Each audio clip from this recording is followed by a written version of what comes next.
There is a question that sits at the center of everything else we discuss on this channel. Not, does God exist? Though that question matters enormously. Not, is the Bible reliable? Though the answer to that shapes everything. The question is this: who is Jesus? Not who people say he is, not the sanitized cultural figure who appears on greeting cards or is invoked vaguely in inspirational speeches, the specific person described in the pages of the New Testament, who he claimed to be, what he is described as doing, what the earliest followers believed about him, and what the implications of those beliefs are for every human being who has ever lived. My name is Eli, and this is Nephesh.ai. Today I want to walk through part 1 of the complete biblical portrait of Jesus Christ, beginning with one of the most extraordinary opening sentences ever written, and then through his divine attributes and his human attributes, examining what Scripture actually says about each one. This is not a devotional. It is a careful look at what the text claims. The claims are remarkable enough to deserve that treatment. John begins his gospel not with a birth narrative, not with genealogy, not with a historical setting, but with a direct echo of the opening words of Genesis.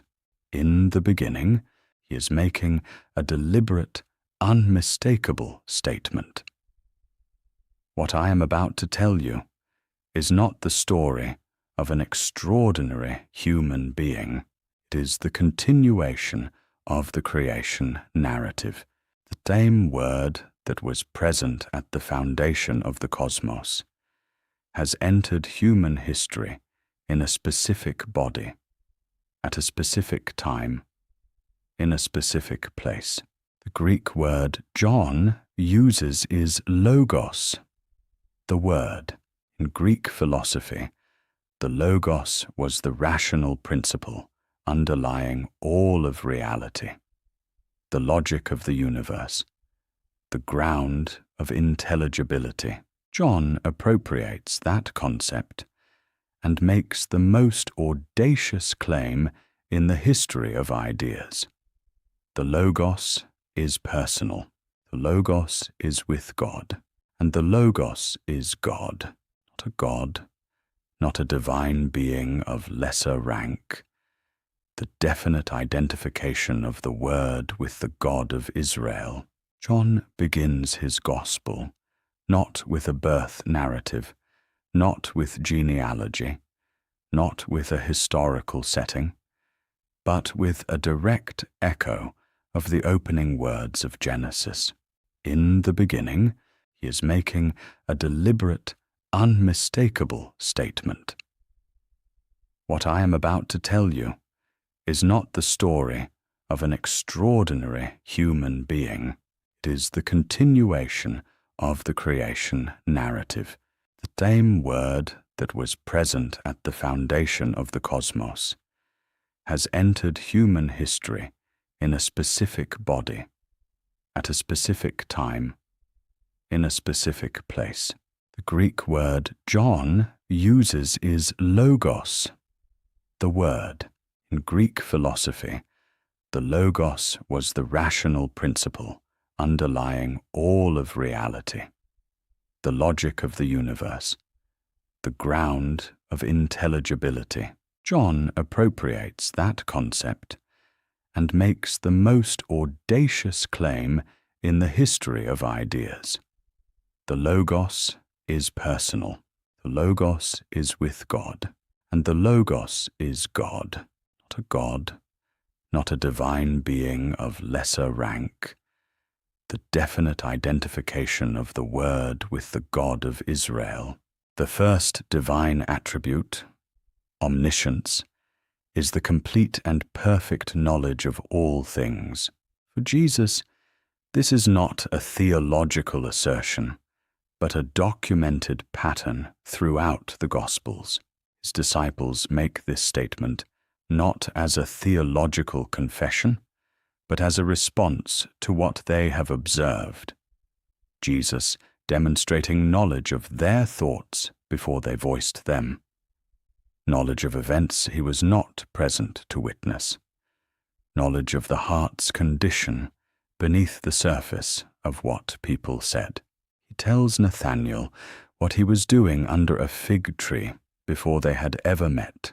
He tells the Samaritan woman the details of her 5 marriages and her current relationship before she has said a word about her personal life. He knows what is in a person before they speak. This is not the heightened perception of a spiritually sensitive person. This is the specific, complete knowledge of a divine being. The knowledge that belongs to the one who, as John 1 establishes, was present at and through whom all things were made. He knows what is in man, because he made man.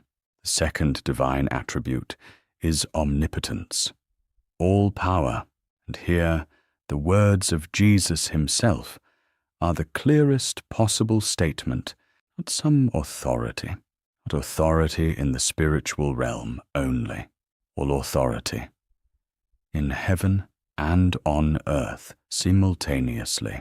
This is not the language of a prophet speaking on behalf of God.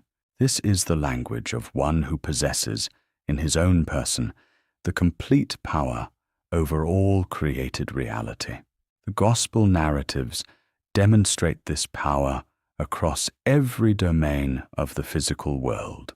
He commands storms, and they obey him. And the disciples' response is not, how did he do that? But the far more searching question, who then is this, that even wind and sea obey him? He raises the dead, not merely resuscitating someone recently deceased, but calling Lazarus out of a tomb after 4 days. He multiplies matter. He walks on water. He heals with a word, and sometimes at a distance. Every miracle in the Gospels is a window into the same reality. This is the one through whom all things were made, exercising the authority that belongs to him over what he made. Omnipresence, the attribute of being present everywhere simultaneously, is perhaps the most philosophically challenging of the divine attributes to understand in the context of an incarnate being. And yet Jesus claims it directly. He does not say, I will send my representative, or my spirit will be present.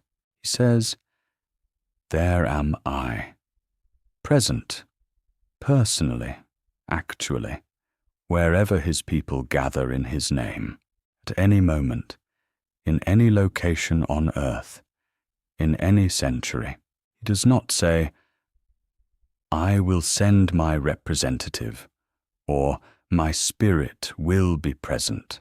He says, there am I, present, personally, actually, wherever his people gather in his name, at any moment, in any location on earth, in any century.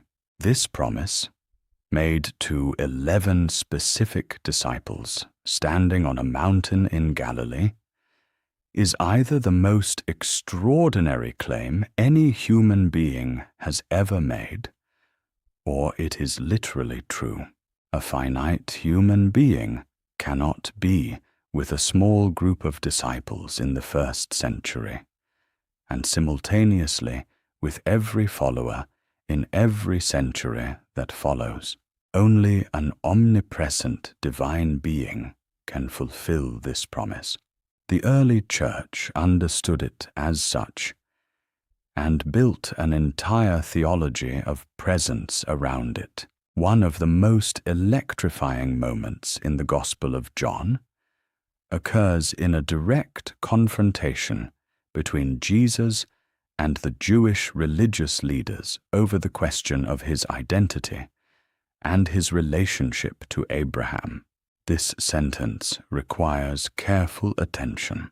The Greek is deliberate and precise. He does not say, "Before Abraham was, I was." The past tense would have been extraordinary enough, claiming personal existence before the patriarch who lived 2,000 years earlier.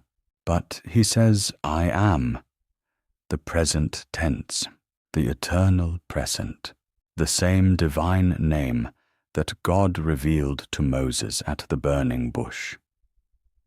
"I am who I am." The response of his audience tells you exactly what they understood him to be claiming. They immediately picked up stones to kill him for blasphemy. They were not confused about what he was saying. He was claiming to be the eternal God, existing before creation, identified by the divine name itself.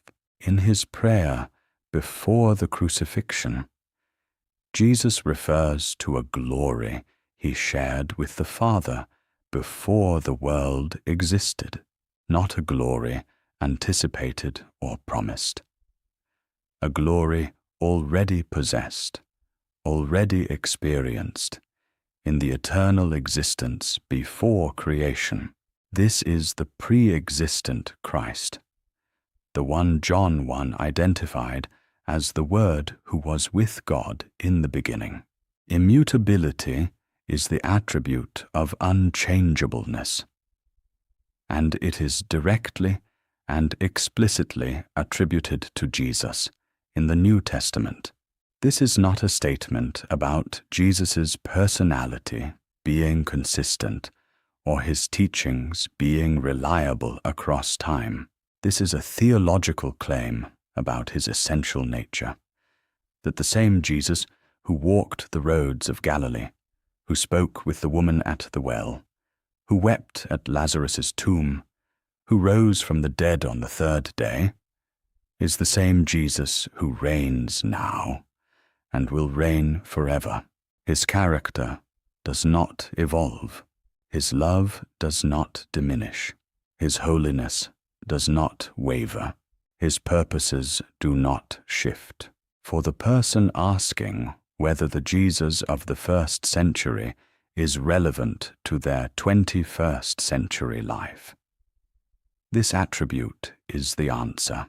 The one who said, "Come to me, all who are weary and heavy laden, and I will give you rest," said it to specific people in a specific moment of history. And the invitation is equally open today. The person extending it has not changed. The sixth and final divine attribute, sovereignty, is the supreme authority and governing power over all of created reality. And Scripture makes the ascription of absolute sovereignty to Jesus not just clear, but emphatic. Paul's language here is deliberately comprehensive. Not some things, all things, not created things only.